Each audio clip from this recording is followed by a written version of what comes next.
Welcome to Growth Colony, Australia's B2B growth podcast. I'm Alex Hipwell. Each episode, we bring you B2B founders, CMOs, marketing and sales leaders to find out what makes them successful and what was behind their failures. Let's dive right in. Hello, everyone. Welcome to another episode of Growth Colony. I'm Shahin Hoda with X Growth, and today I'm talking to Lisa Leight, VP of Marketing at Convoso, about how should new VPs or directors of marketing approach their role, picking their team, and creating a structure around marketing activities when they're starting in their new role, especially if they're inheriting a young marketing team or even starting a team from scratch. On that note, let's dive in. Lisa, thanks for joining us. Thank you, Shane. Great to be with you. Absolute pleasure. Absolute pleasure. So, Lisa, I mean, this is a big topic. I feel like the startup scene is booming. There is a lot of money in the market. Companies are raising capital left and right. And as part of that, one of the first things, especially seed or Series A, even Series B companies, when they raise money, is to further develop their marketing team. And where a lot of marketing leaders end up is, just like I said earlier, inheriting a young team, or they have to start a team from scratch, right? So can you maybe paint us a little bit of a picture of when you started as a VP of marketing at Convoso, what was the marketing situation at the company like? Good question. So actually, you mentioned startup. We've actually been around for 14 years, but in many ways, our organizational level of sophistication of processes and that sort of thing is more akin to a startup. Got it. So I think we had, and this is very common, I think the average tenure for CMOs or heads of marketing is like 23 months. And that was probably similar to what was happening at Convoso or less. There's kind of a revolving door of people heading up the department. And when I inherited it, there was kind of a couple of things going on, but it felt like we really weren't firing on all cylinders in terms of being metrics driven and also strategic and focus on strategic growth at the same time. Right. So I guess one of the main things that I definitely want to explore today is, what were some of the first initiatives that you took in the company to address some of these issues? Okay, good question. Well, I kind of had a dual process, because on the one hand, I had 2 trade shows happening in like my second month that I had to get developed, and we didn't really have, we had an old booth, but we really didn't have the infrastructure. So that was, in a way, even though it was crazy, that was a great forcing device, because that also had me focus on kind of like foundational elements, like, okay, what is the ideal customer profile? What is the brand platform? Let's pulling together some documents that we either had or were missing to kind of really crystallize, like what is our value proposition? How do we communicate that? Competitor matrix. Can I get my arms around? This is a new industry for me. Can I get my arms around who the other key players are? What are the strengths and weaknesses? And so it was kind of like the process of pulling all these foundational elements together, was key, and what I'd recommend to anybody in a similar situation. But it also directly fed into, what are we going to say? What's our messaging? What's our booth look like? How are we going to present ourselves at the trade show? And the other thing is, I did that based on a very limited time and pulling in, other folks at the company. So I came up with like an initial stab at some of those foundational things. But then the thing is that they need to be revisited ongoingly as you get more traction, more insights from the market. Interesting. How did you maybe sell that to the leadership team? Because I feel like some of the things that marketing leaders maybe have trouble with is when they start an organization and they're like, hey, we need to do this foundational stuff. And then the leadership team is like, no, we need leads. We need to see traction right away. How did you balance that? Well, that's a good question. And the answer is that I did balance it, and I had to like drive hard on, okay, are the numbers coming in at the same time we were doing that. With my leadership, I didn't have to sell them on the value of really fine tuning what is our value prop, because there was a lot of differing answers on it, and got a lot of people in the room. The people who had who had touch with the frontline, with the customers, with the prospects. So people from our customer success team, people, our sales agents who, had the experience of interacting with prospects and customers. I really wanted to draw from them what the key points were, but our leadership, my CEO is very receptive to the development of these things. Got it. Okay. I want to touch on that. You talked about kind of getting that information from the sales team. One of the things that I see quite often is marketing stays away from sales. Like the bigger the organization get, the more siloed the two departments are. I love that you said that. How did you approach sales? That's a good question. Yeah, I would say it happens in big organizations and it happens in small organizations as well. In terms of the silo, marketing creates a bunch of stuff, throws it over the transom to sales. They never use it. They're out, shooting from the hip, and there's no communication. Marketing isn't learning from the sales team. In terms of how I approach sales, and as we formed our leadership team and got the all the key people in the head of sales roles and that, and other folks within the sales organization, is my head of sales and I, we pledged to be joined at the hip. And I think it really takes a commitment on both sides to say, we're on the same team, we've got the same end goal, which is to drive up sales by a significant amount. How can we work together? In my previous companies that I've worked with, I've always molded myself very close to the sales team, because they're my ears and eyes. They're out there in the front lines interacting with the marketplace all the time. So I would set up structures where I could pull from them. What are the insights? What are they hearing? What do you think about this? I'm developing collateral, and they're the guys or gals that I'm bouncing it off of. So I think that has to be, and it has to be a two-way street. As our sales team has grown, we've set up a number of structures, like a bi-weekly sales and marketing meeting where we present to them, hey, here's these new tools that we're developing, or here's some things that we're considering. What do you think? And tell us, what are you hearing? What are you hearing about competitors? So, we've got our customers, but I also view sales as our internal customers, and having that mindset, I think, really helps to build a good relationship. I love that.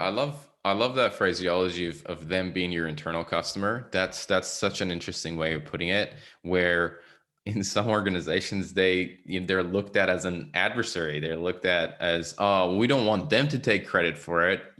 We want credit for that. And I've heard that from people that, they're like, oh, the SDR team is getting a lot of credit.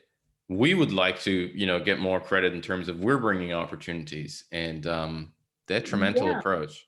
That's right. And, pursuing the account-based marketing approach, it really takes a fully integrated from, all the different components within sales and marketing to take that over the finish line. So you got to have the right mindset. Yeah, absolutely. Now, Lisa, what's your advice for a director or VP or even a CMO who is inheriting a small team or a young marketing department? And we touched on a few things, but what would you say, if you're going to turn back and give yourself an advice, or somebody who's starting in that role, what advice would you give them? I think it'd be a couple things. It'd be data, customers, process, and get the right people in the right seats. So let me start with the latter one.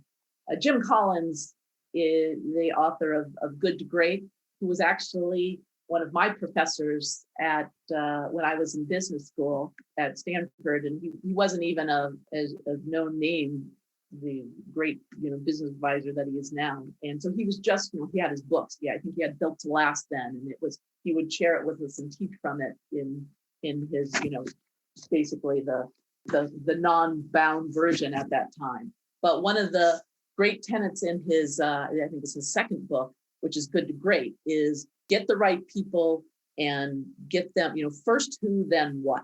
Get the right people on board and then make sure they're in the right seats. So I think that was one of the important things in terms of building my team, was identifying who were the right team members that I needed, who was in the right seats, what other people I needed to bring in, and how I needed to set them up. let's say data. Data is a second one that, and I think a lot of times when you're inheriting a small marketing organization or in a startup environment, the data just isn't always there, or it can't be trusted, or it's not in the format that you need.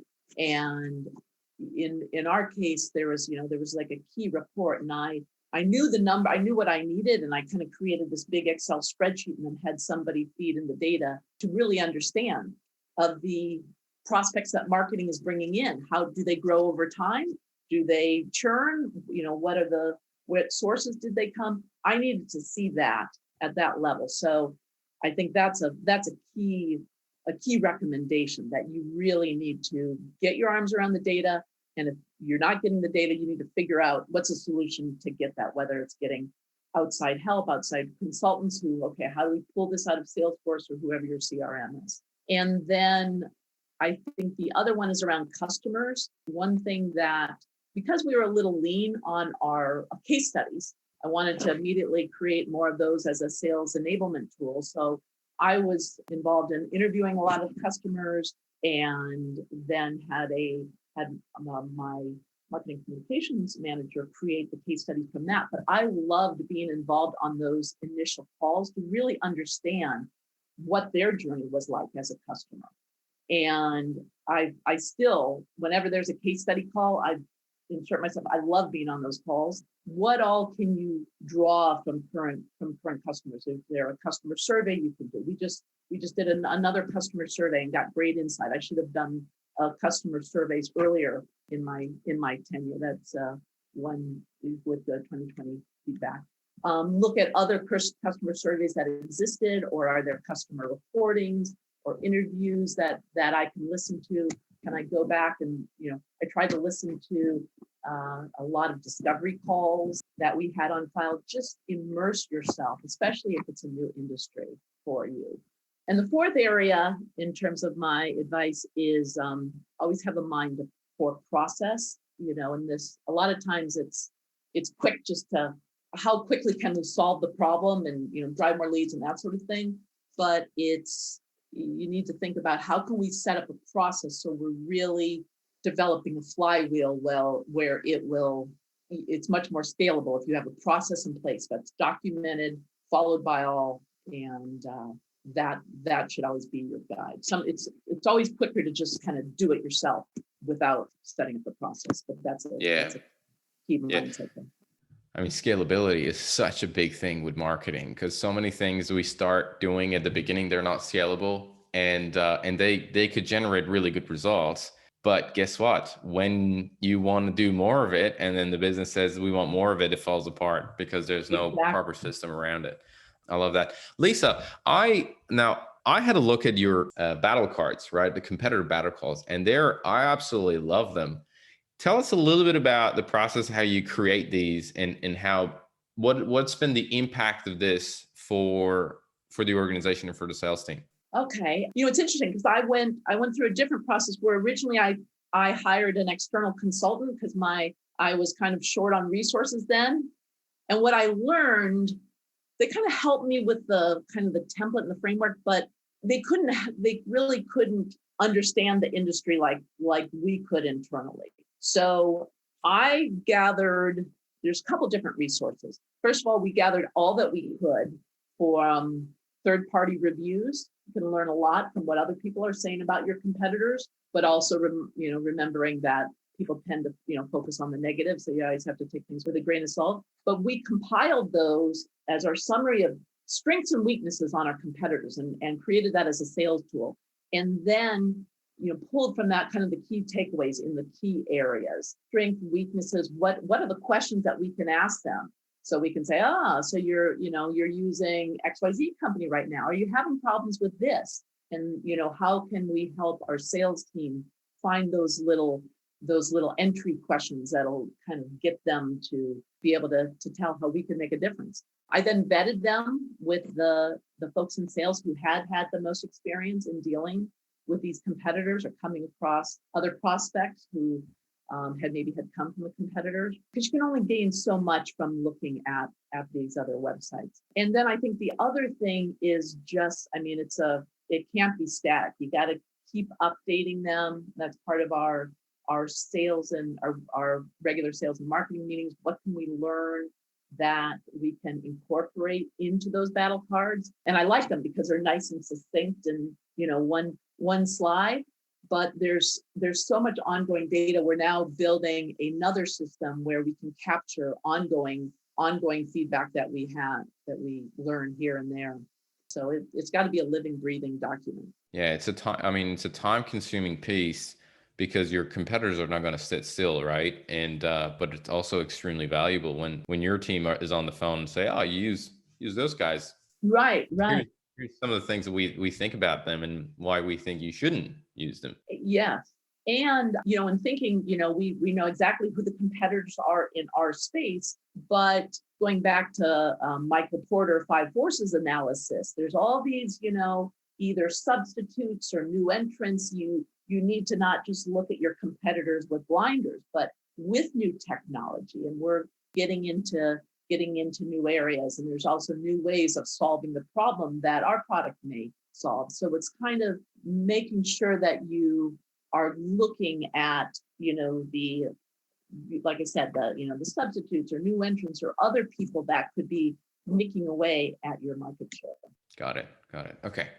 Now, Lisa, I have a few rapid questions that I want to ask you, but before I kind of get there, is there anything else on the topic of, in terms of advice or anything that you think I didn't ask with regards to taking on a new marketing team or young marketing team, or starting a one from scratch that you think we should share with the listeners? I would say is to find that balance between getting stuff done, generating demand, generating leads, and strategy. And always, and it's tough because it's like, Stephen Covey, where the urgent overcomes the important longer term. And that's a discipline that I think is important for a leadership team as well as for marketing leaders, but to always have to schedule time on your calendar. So I'm thinking about marketing strategy and also growth strategy and where we're going to go beyond our current markets. Interesting. That's okay. I want to ask about that right now. If somebody looks at your schedule, right? What does it say in terms of strategy? Like what, or maybe it's not in your calendar. Maybe it just says, this is a strategy block. What would you be thinking about these days in terms of strategy? So that's a very good question. We actually just completed a strategic planning process where we look 10 to 20 years out in the future. And this is also something that Jim Collins, we kind of use his approach to developing what is your vision and what is your mission and what's going to drive you there. And it's also, and this really takes commitment from the leadership team. And I'm pleased to say that, my CEO is definitely focused on, we need to hit our quarterly goals, but we also need to understand where we're going in the future. And it also is great because I get to use my background, because for several years I was with McKinsey, doing strategy as well as marketing consulting. So to be able to bring that discipline in here as well. So if you looked at my calendar, you would see that for the past couple of Wednesdays, I had a huge block of time that I always winced at it, taking away from the getting stuff done. But it's the importance of that long-term importance over the day-to-day, week-to-week urgencies. Got it. I need a little bit of that, a little bit of those Wednesdays for sure. That's right. Okay. I have 4 rapid questions for you. Okay, that I want to go through. So the first thing, and we touched on this. I don't know if we've already touched on it or there's something else. But the first question that I have is, what is one resource? It could be a book or a blog or a podcast or a video, whatever it is, that fundamentally changed the way you work or live? In addition to Jim Collins, I follow Peter Cohen, who's a SaaS marketing strategy expert. I like his things. One of the things that he says is that there's no magic bullet. There's a lot of people. It's like, oh, it's this, it's that. His words: measure, measure, measure. And that also my other background, which I don't know share, is I'm a former CPA and spent 5 years with Ernst & Young. So I bring that. I think I've got a creative side, but I also bring that, the measuring the effectiveness of marketing down to the dollars and cents that you have to bring to the table, especially in today's world. Got it. Okay. Next question is, if you could give one advice to B2B marketers and salespeople, or salespeople, but in this case, probably more B2B marketers, what would it be? I would say get close to customers and get close to sales. Customers, whether it's ongoing customer interviews, whether it's setting up a user group, whether it's kind of having your own little panel where you can bounce ideas off of. I've got informal relationships with folks that I can just pick up the phone and say, hey, I'm thinking about two different approaches, or I'm thinking about, what do you think about this, whether it's a conference or whatever. I think having those relationships, and a lot of times in marketing, it's, sales owns the relationships or customer success owns a relationship, but making sure that you can set up structures where you can hear directly from the customers. And then similar to, related to that, I know you said one thing, but I'm gonna say two is, but go on, give it to us. Okay, getting close to the other parts of the organization who have the higher volume of that interaction with the customer base. So customer success as well as sales. It's funny, I used to, we're with the pandemic, most of the office is working from home now. I used to love to walk down to our customer success area and just listen to the conversations that they were having and understanding, what was the interaction or what were they talking about. A lot of times afterwards I'd be like, hey, hey Jen, what were you saying? What was the issue? And I there's all this great learning that can be had that way.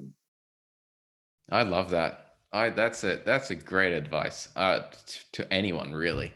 I love how you're hands-on with so many things that you do. I mean, there's so many marketing leaders that we come across that kind of delegate tasks to some of the other people, and they're hands off. I'd love your you being you being part of the strategy, but also being in trenches with the team. Love that. Okay. Third question is, you kind of answered this. What are the influencers that you follow in the marketing and sales space? I mentioned Peter Cohen. There's a couple other blogs that I follow. There's one, SaaS Brief. I like in terms of marketing, but I also kind of like going one level up to understand, whether it's private equity or the other people that invest in SaaS companies, what are they looking for? And, it comes down to, relationships between what's your CAC and your LTV and, things like that, and making sure that I'm always focused on, the higher level stuff in addition to the detailed things. It's a challenging thing to do though, because, you're focusing on that, but then I love copy. I love looking at, why did this email get this open rate and this one? Okay, wait, we need to, so sometimes I get involved in the details of that as well. So I kind of straddle both worlds. It's really hard. And I feel like once you start thinking, for example, high level, it's really hard to start thinking about some of the smaller details. And once you get into the details, it's really hard to think about some of the higher level things. And I have that challenge with our agency. I get involved in delivery, but then I got to think about, the bigger components of it. And, or you got to think about sales. So when you kind of shift between these different departments, sometimes I've found that it takes a little bit of time for you to adjust your mindset in order to for it to click, and then you're kind of on that trajectory. Do you find that, or you're pretty easy in terms of switching? Yeah, it does take a little bit of a shift, but I don't know, maybe I've got a little bit of ADHD in me, so I can jump between one or the other. So. All right. Last question, Lisa. Last question. What is something that excites you about B2B today? I have to say, just the measurability and all the tools that are coming out to be able to, optimize different elements of that. It just seems like I'm always amazed at the ingenuity of these, other small tech companies and how they're really helping with the MarTech space. So, but it's tough, I get inundated with all this stuff into my inbox, and I like looking at it because I say, okay, what breaks through to me and what can I learn from that? I have a folder of good email examples But I think that that's also part of the challenge is there's somebody's always building a better mousetrap. And right now, I just, I don't have time to focus on, oh, is there something else out there? I've got, certainly many of my team members to focus on that. But there is so many great tools out there that my team is great at ferreting out and coming to me and saying, hey, we need this. Can we get the budget? And I will always find a way if we think it's going to help us better measure our success or increase our success. I love it. Lisa, this has been great. I absolutely enjoyed our conversation. And thank you very much for your time, for jumping on the podcast. All right. Well, thank you so much, Shahin. It was a pleasure. Absolutely. No, I'm looking forward to the next one. All right. Okay. Sounds good. Sounds good, Lisa. Have a great day, and we'll chat to you soon. Okay. Thank you. Bye-bye. Hey, it's Alex again from X Growth. Thanks so much for joining us on this episode. If you enjoyed it, we'd love it if you take a moment to rate us on Apple Podcasts. It would really help get the word out to other B2B professionals. If you're hungry for more B2B content, make sure to join our Slack channel at growthcolony.org/Slack, where we share the latest B2B news, tactics, tips, and chat about problems we're facing in the B2B space and find solutions together. That's growthcolony.org/Slack. Thanks for tuning in. We'll catch you in the next episode.